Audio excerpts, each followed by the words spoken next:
사랑하고 축복합니다. 지난 추석 명절 잘 지내셨나요? 주님께서 우리에게 주신 귀한 은혜의 날, 또 사랑의 날이기도 하지요. 가족이 함께 모여서 즐거운 시간 보내는 거 참으로 복된 일인 것 같습니다. 우리가 오늘 또 은혜를 받아야 되겠지요. 오늘은 이제 다니엘 마지막 말씀을 같이 은혜로 나누고자 합니다. 오늘 말씀은 다니엘서 12장 1절에서 13절까지의 말씀입니다.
우리가 다니엘서를 그동안 참 오랫동안 했습니다. 지난 6월부터 해서 계속 다니엘서를 진행을 했죠. 참 긴 것 같았습니다. 근데 길지 않은 그런 말씀이었고, 말씀 가운데 많은 은혜가 있었고요. 특별히 8장, 9장, 또 10장, 11장, 12장은 하나님께서 다니엘에게 주신 환상에 관한 말씀이지요. 앞으로 되어질 일들에 관해서 하나님께서 이제 다니엘에게 주신 환상이기도 하고요. 또 10장, 11장, 12장은 마지막 날이라는 그러한 의미를 좀 담고 있습니다. 그래서 우리가 요한계시록과 맞닿아 있는 그런 부분의 말씀이 조금 있기도 하죠.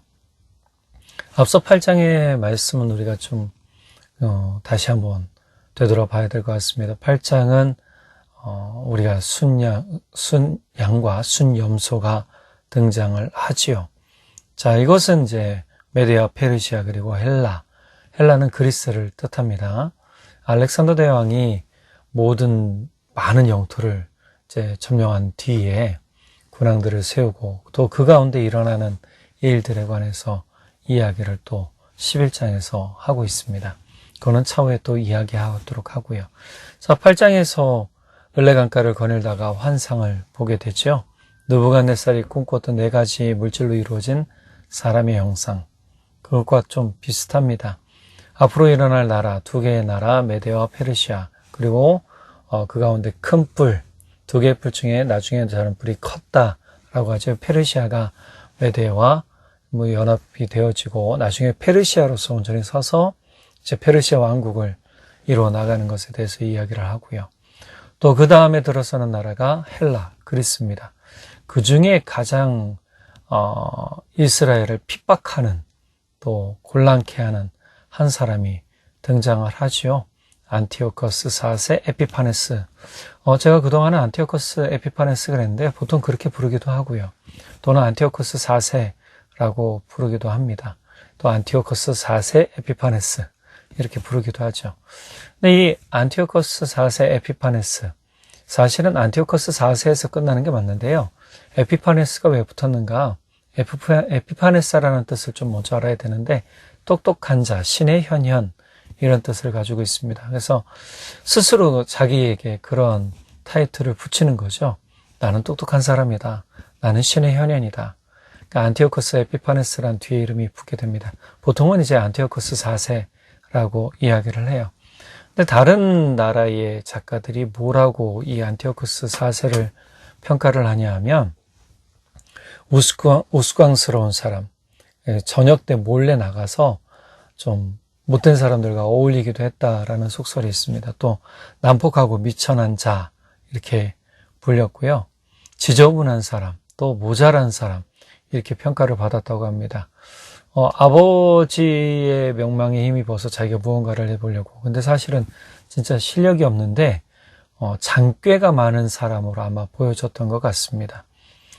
자, 9장에 넘어가면 이제 다리오 원년으로 나옵니다. 8장은 벨사살 왕 3년째 되던 해 받은 환상이고 9장에 넘어가면 다리오 원년에 받은 환상이 있게 되죠. 자, 근데 이 일 전에 이 다니엘이 했던 것이 있습니다. 그것이 뭐냐면 예레미야의 글을 읽고 70년 뒤에 하나님의 백성이 예루살렘으로 돌아갈 것에 대한 약속을 이제 확인하게 돼요.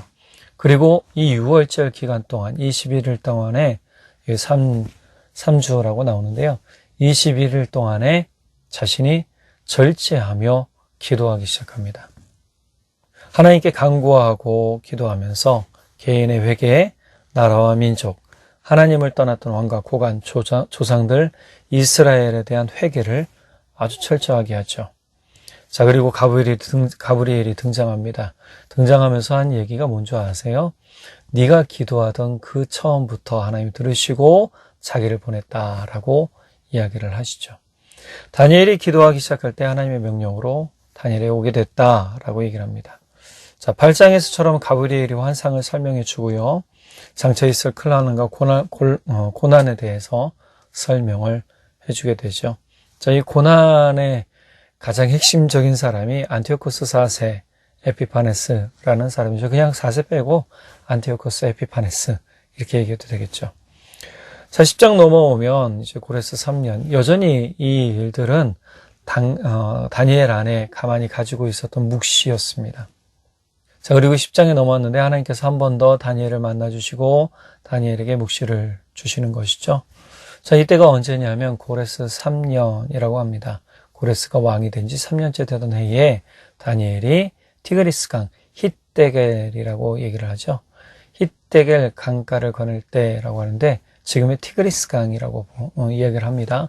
티그리스 강가를 거닐 때에 그리스도를 만나는 귀한 경험을 하게 됩니다. 여기서 8장과 마찬가지로 잠들어 버려요. 얼굴을 땅에 대고 완전히 엎드려서 잠들어 버린 다니엘의 모습. 그런데 8장에서도 그렇고 10장에서도 그렇고 하나님께서 어루만지시고 일으켜 세우시는 부분이 나오죠. 그것이 뭐라고 했죠? 위로와 새 힘을 얻는 것이다 라고 했죠. 그래서 위로를 받는 사람은 새 힘을 얻은 것이고 우리가 세상 나가서든 새로운 은혜의 삶을 살든 중요한 건 주님이 주시는 새 힘을 받아 살아나가는 사람이 되어야 된다라고 말씀을 드렸습니다. 우리가 그래서 이사야서 52장 9절 10절에도 보면 너 예루살렘의 황폐한 곳들아 기쁜 소리를 내어 함께 노래할지어다 이는 여호와께서 그의 백성을 위로하셨고 예루살렘을 구속하셨습니다. 그러니까 새 힘 받은 사람이 해야 될 일이 뭐죠? 기뻐하고 즐거워하는 거라고 제가 말씀을 드렸죠. 자, 이 여전히 이제 새 힘을 받아서 일어서긴 했는데 중요한 건 그 마음 가운데 두려움이 있어서 어떻게 해요? 입술이 떨어지질 않았어요. 하나님을 향해서 말을 해야 되는데 말을 못했죠. 자, 그러자 입술을 만져주고 다니엘의 입이 열리게 되는 은혜를 얻게 됩니다. 자, 이러한 이야기들은 이사야 6장 6절의 말씀과 비슷합니다. 이사야가 죽게 되었다 했을 때 천사가 제단에 핀 숯을 이사야의 입술에 대죠. 이게 무슨 뜻이라고 그랬죠? 정결과 죄사함이라고 그랬습니다. 18절에서도 사람의 모양 같은 것, 이제 가브리엘이라고 보통 해석을 합니다. 나를 만지며 강건하게 하여. 그러니까 천사가 다시금 만져줄 때 힘을 얻게 되고요. 말씀해 주십시오 라고 얘기했다 그랬죠. 자, 그러면서 다니엘에게 해준 설명이 하나님께서 왜 3주 동안 못 왔는가, 3주 뒤에 왔는가. 그러니까 바사의 군주가 막았고 또 바사의 군주와 싸우러 간다 라고 하면서 우리가 지난 21장에 군주 미가엘 뿐이라 라는 말을 이제 말씀을 들었죠. 특별히 방해하는 것은 실제 페르시아의 왕들이 아니고요. 페르시아도 아니고요. 악한 영, 하나님의 백성을 핍박하고 또 해치려 하는 악한 영, 사탄의 세력을 뜻하기도 합니다. 계속해서 페르시아 군주와 이제 싸운다라고 말씀만 나오는데 이 사탄의 계략을 저지하기 위해 싸우는 것이죠. 하나님의 나라는 하나님께서 이끄는 것이지 사람의 힘과 능력으로 만들어가는 게 아닙니다.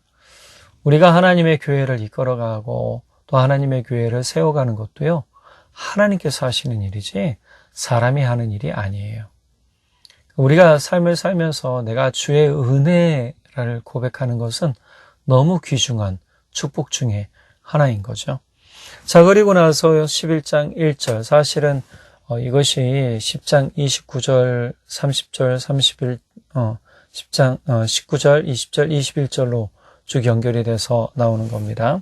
자, 11절에서도 뭐라고 그러냐면 다리오를 내가 강하게 했다라고 합니다. 자, 다리오를 도왔다라는 거죠. 뭘 도왔습니까? 바벨론을 무너뜨리는 것을 도왔다라고 얘기를 합니다. 자, 앞으로 페르시아의 3명의 왕이 더 일어날 거고 네 번째 왕이 이제 그리스를 칠 것이다 라고 합니다. 그 당시에 이제 그리스는 힘이 없었던 거죠. 그리스의 강력한 왕의 등장과 이제 복정이 3절, 4절에 나타나고요. 그의 권력이 절정에 달하면서 네 개의 나라로 분류가 됩니다. 자, 여기에 먼저 세워진 나라에서 왕은 누굽니까? 알렉산더입니다. 그리고 그 뒤에 4명의 장군이 이제 4개의 나라로 쪼개져서 왕국을 이루게 되죠. 이집트, 이제 뒤에 이야기할 수리아, 본문에는 수리아로 나오는데요. 시리아, 애국과 시리아, 그 다음에 2개 더 나라가 있습니다. 이렇게 4개의 나라로 나뉘어지게 돼요. 그리고 각자가 왕에 대해서 톨레미라는 이제 이집트 쪽과 셀류커스라는 이름으로 시작되는 시리아 계열이 이제 나오게 됩니다. 자, 이집트와 시리아는 끊임없이 분쟁을 일으킵니다. 이집트가 쳐들어가기도 하고, 본문상에 보면 또 같이 동맹도 맺기도 하고, 시리아가 쳐들어가기도 하고, 자, 그 가운데 로마가 중간에 끼어서 회방하기도 하고요. 본문에 그런 내용들이 다 나와 있습니다. 실제로 많은 이 전쟁들이 있었죠. 그리고 다시금 평화를 누리려 화친하려고 하지만 그것도 잘 안 되고요. 자, 그러면서 로마가 일어나기 시작하는 거죠. 자, 여기서 한 사람이 딱 드러났는데 그게 누구냐? 이제 시리아의 안티오코스 4세 에피파네스라는 사람입니다. 자, 이 모든 앞서 1장부터 20절까지, 11장 1절부터 20절까지의 이야기는 저는 어떻게 보면 안티오코스 4세 에피파네스가 등장하기 위한 서론과 같은 이야기로 보여지게 되더라고요. 자, 이제 안티오코스 에피파네스가 등장을 하게 됩니다. 사실 이 유대인들에게 안티오코스 4세 에피파네스는요, 불구대천의 원수, 지독한 박해자, 심지어 적그리스도로 표현되기도 하고요. 이와 대적해서 일어난 사람이 마카베오라는 사람입니다. 자, 이 마카베오라는 사람이 독립운동을 주도를 하고, 공동번역에서는 이 마카베오 상하가 실제 성경에 올라가 있어요.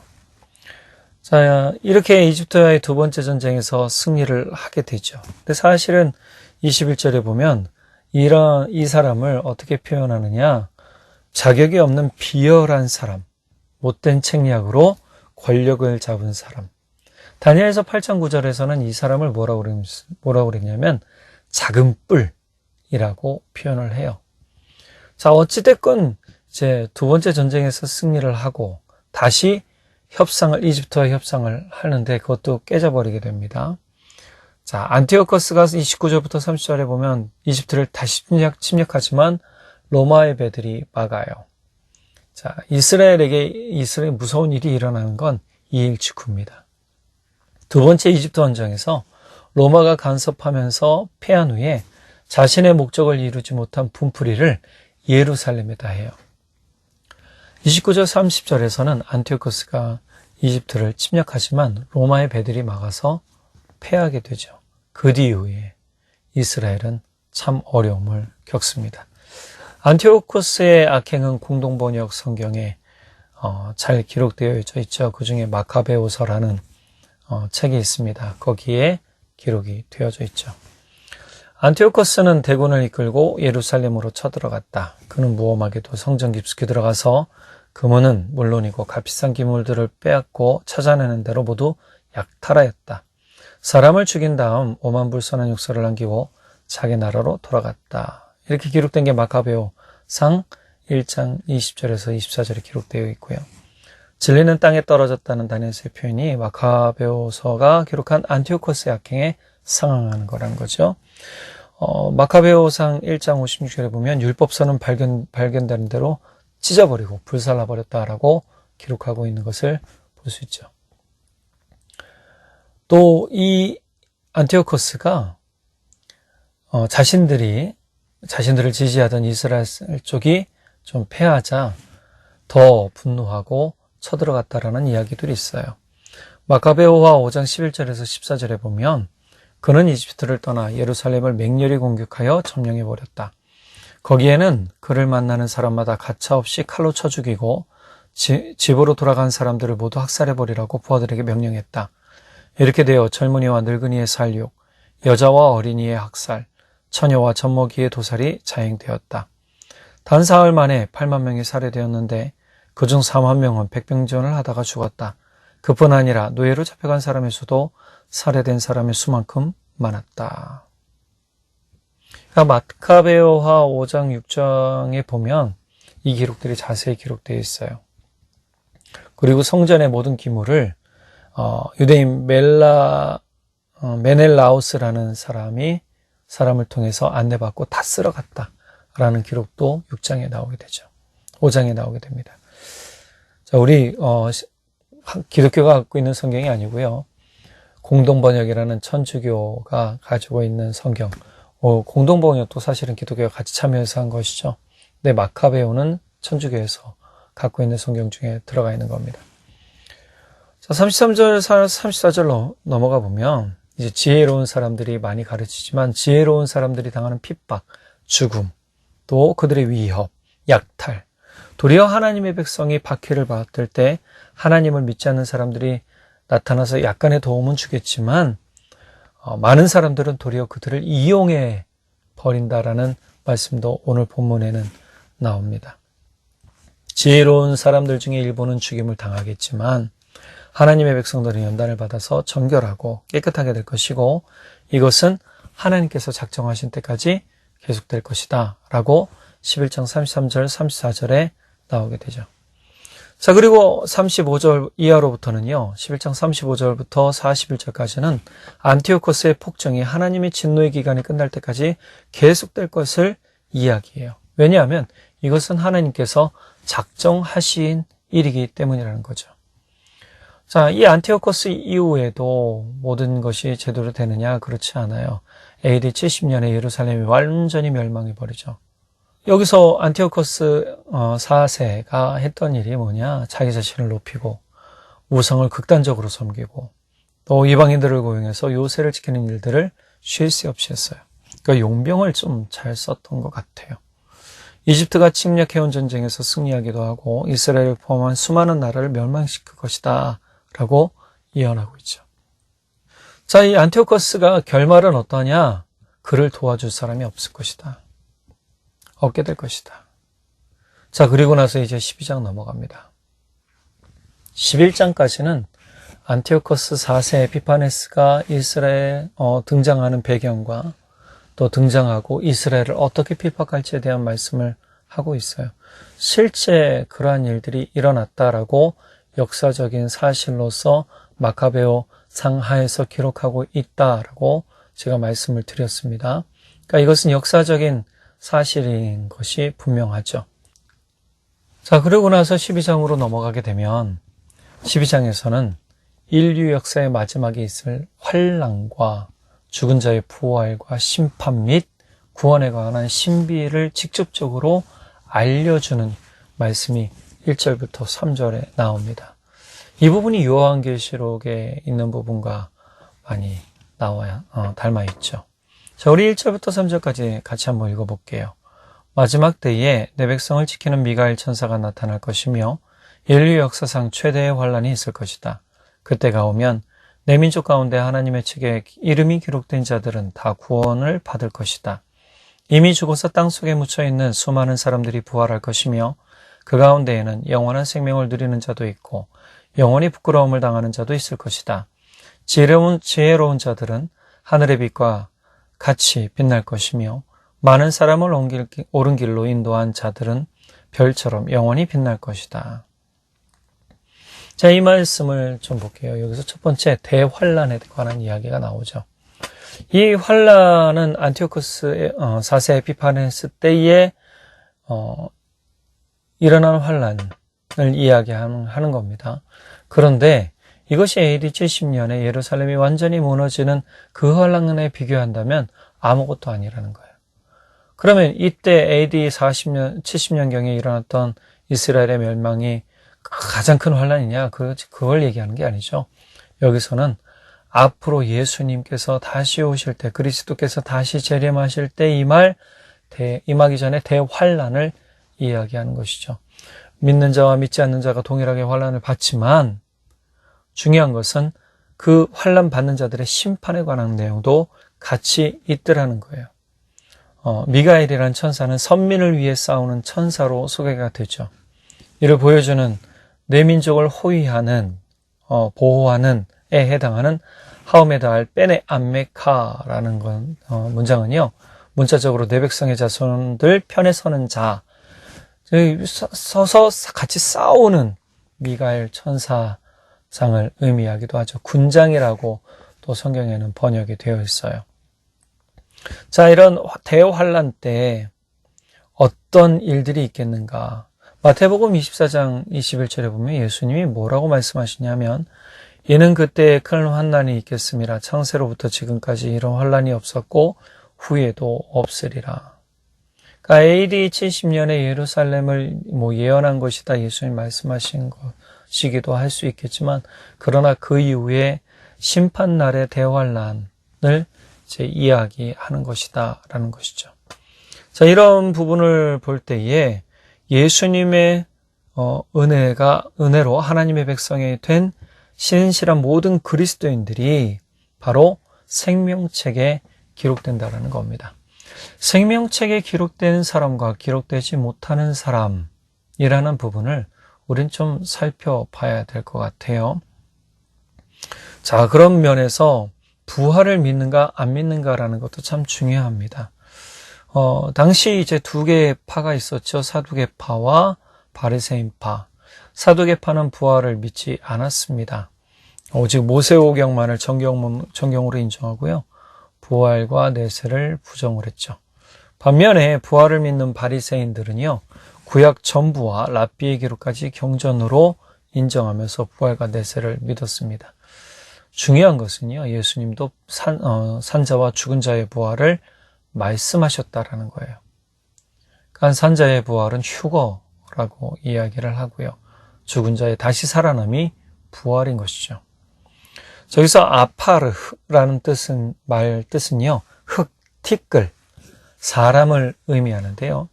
죽은 자를 은유적으로 표현한 것이라고 합니다. 그러니까 죽은 자의 부활이 반드시 있다라는 것이죠. 그래서 본문의 부활은요. 예수 그리스도의 백보자 심판 때에 모든 죽은 사람들이 일어나서 그 심판대 앞에 서서 두 번째 부활로 지칭하는 또 많은 사람들이 그리스도의 심판대 앞에 서게 되는 것을 이야기하는 것이죠. 그래서 이 부활이 단지 신약에만 있던 것이 아니라는 것을 우리가 좀 알 수 있게 돼요.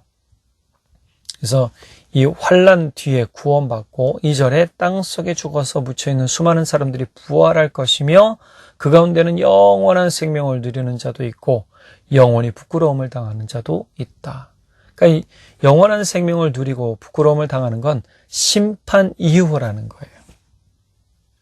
그 심판 때에 그것이 나누어지게 되는 것이죠. 그래서 사도 바울도 고린도 교회에 보내는 편지에서 부활에 관한 진리를 변증을 하는데 성경대로 사흘 만에 다시 살아나사라고 고린도전서 15장 4절에 이야기를 해요. 이러한 이야기를 통해서 부활은 확실히 이미 이야기된 것이다 라고 이야기를 하죠.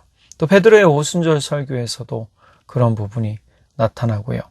또 베드로가 시편 구절을 인용하면서 그리스도에 대한 예언이라고 이야기를 해요. 그래서 그리스도의 부활을 미리 증거했다라고 구약이 이렇게 얘기했다라고 알려주는 것이죠.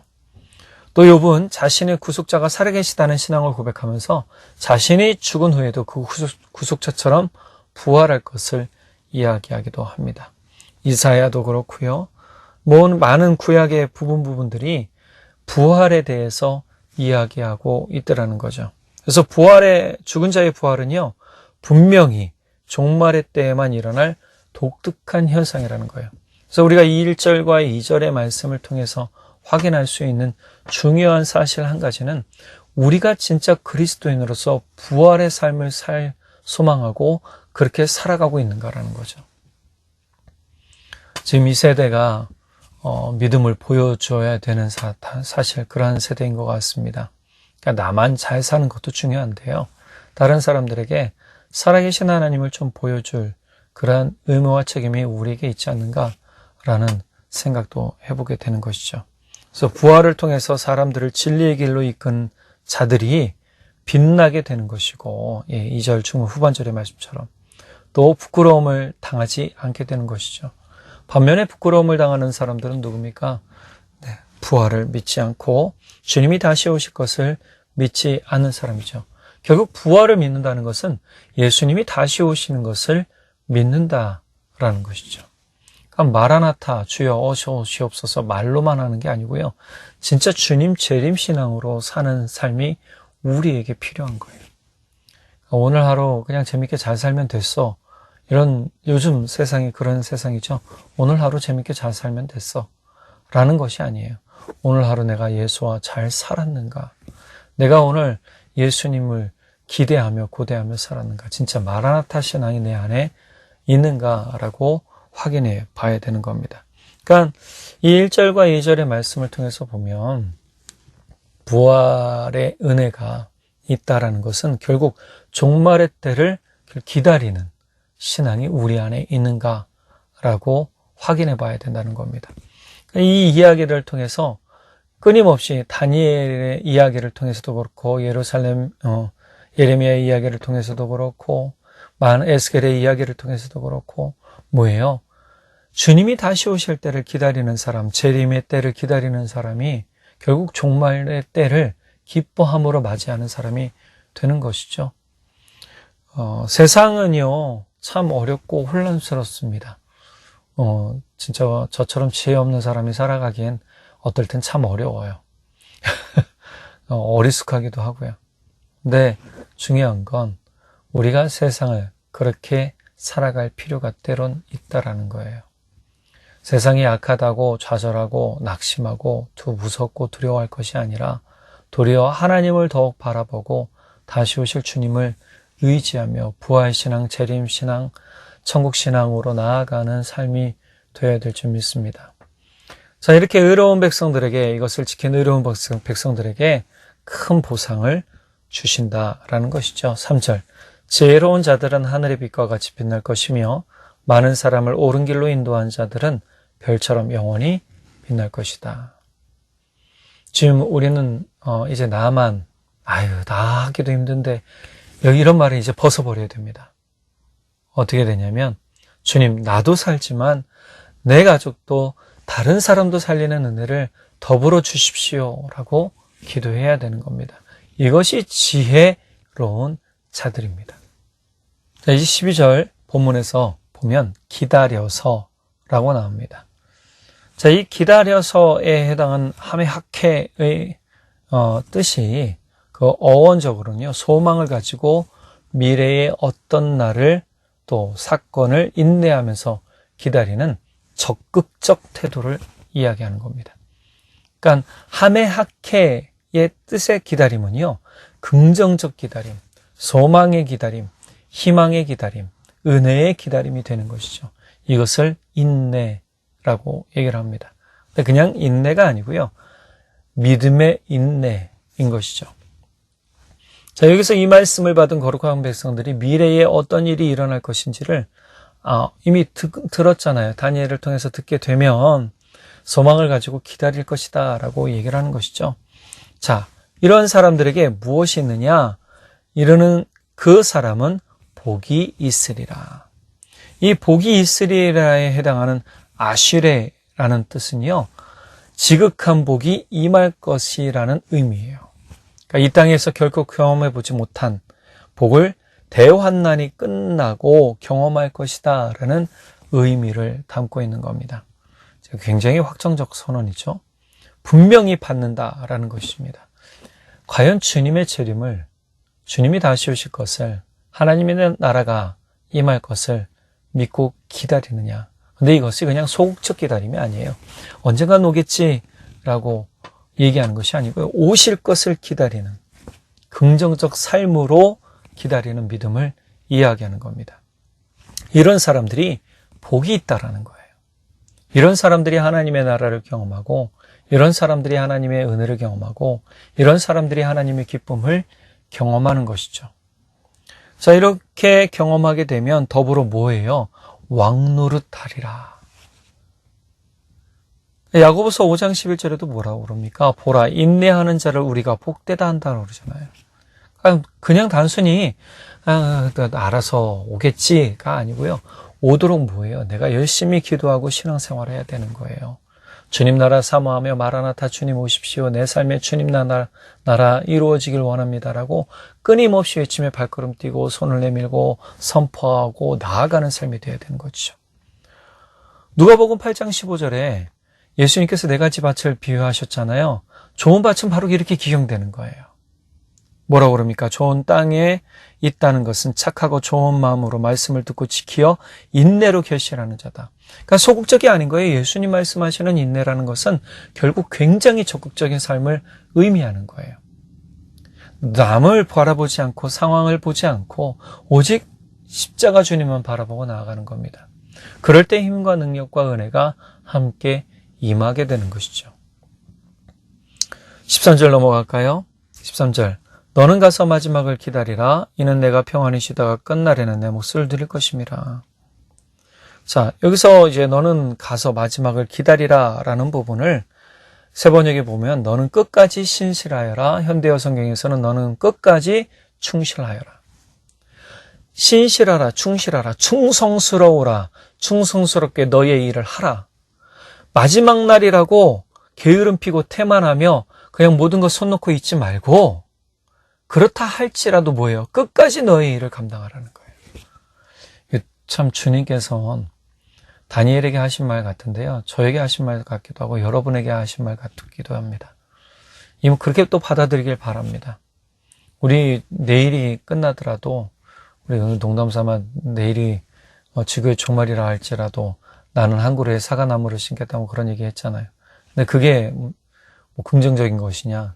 근데 우린 끝까지 뭐 해야 된다? 예수님을 믿고 전해야 된다. 이 믿음이라는 것은 내 삶에서 주님이 주시는 가장 귀한 복 중에 하나라는 거예요. 그러니까 제가 지난번에 말씀드렸잖아요. 하나님께서 믿음을 요구하신다는 거예요. 하나님께서 믿음을 요청하신다는 거예요.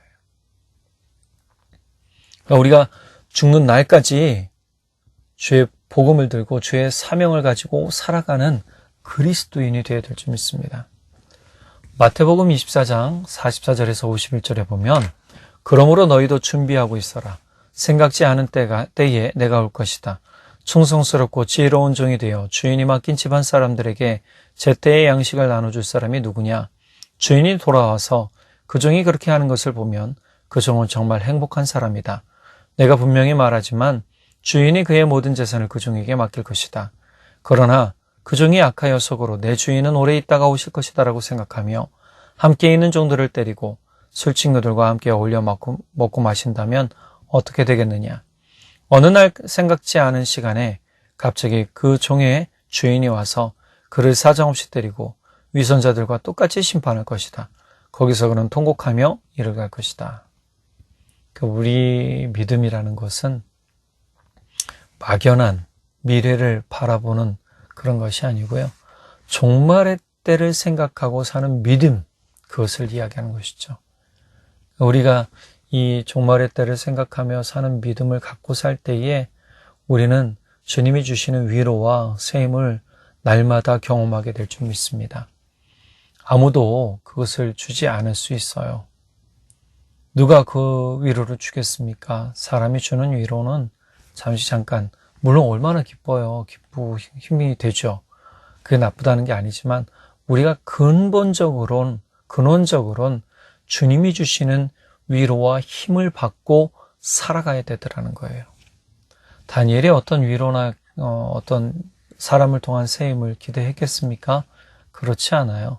그렇다면 다니엘도 아마 아부 많이 했을 겁니다. 물론 본문상에 보면 왕의 치적을 높이기도 하지만 중요한 것은 있는 그대로 하나님을 전할 수 있는 믿음과 신앙의 태도와 자세가 있었더라는 거예요. 그러니 다니엘을 굉장히 존중했던 왕들의 모습을 볼 수가 있는 것이죠. 여러분, 우리의 삶은 꾸밀 필요가 없습니다. 우리가 주님 앞에 설 때에 감춰질 것이 없다라고 그랬죠. 오늘 이 다니엘서를 다 마치면서 저는 이제 마지막 좀 권면을 드리고 또 은혜를 나누는 것은 우리 삶에서 결코 믿음의 때를 놓치지 말고 우리가 부활의 신앙, 또 예수님 재림 신앙, 천국 신앙을 가지고 우리가 끝까지 주님의 십자가 붙들고 달려나가는 사람들 되기를 바랍니다. 삶이 참 피곤하고 힘들고 지친 그러한 때일지라도 여러분 멈추지 마십시오. 예수님이 여러분과 함께 하시고 여러분의 기도를 예수님이 듣고 계십니다. 그러므로 그 입술을 멈추지 마시고 손을 내리지 마시고 무너진 무릎에 힘을 주어서 다시금 일어서서 주와 함께 나가는 여러분의 삶이 되기를 예수님의 이름으로 축복합니다. 기도하겠습니다. 사랑의 하나님 아버지 참 감사합니다. 핍박하는 자가 예루살렘에 있었습니다. 다니엘을 통해서 그 자가 어떤 자인지를 알려주었습니다. 실제로 역사적으로도 안티오코스 4세의 비파네스를 통해 이스라엘은 많은 핍박을 받았습니다. 우리의 삶에도 그러한 날들이 분명히 있을 겁니다. 그러나 힘들고 어려운 때라도 주님 의지하며 우리 가운데 모든 것을 다시금 일으키시고 주님 의지하는 자에게 영광의 빛으로 부어주실, 비춰주실 주님 바라보며 나가는 자들에게 주님 상급 주시고 기쁨과 은혜를 더하여 주옵소서. 주의 소망과 은혜가 믿는 자에게 더욱 풍성하게 될 것을 믿고 감사드리며 예수님의 이름으로 기도드렸습니다. 아멘. 네, 여러분 3일 동안 또 잘 지내시고 주일날 복된 만남 갖기를 기도하겠습니다. 사랑하고 축복합니다.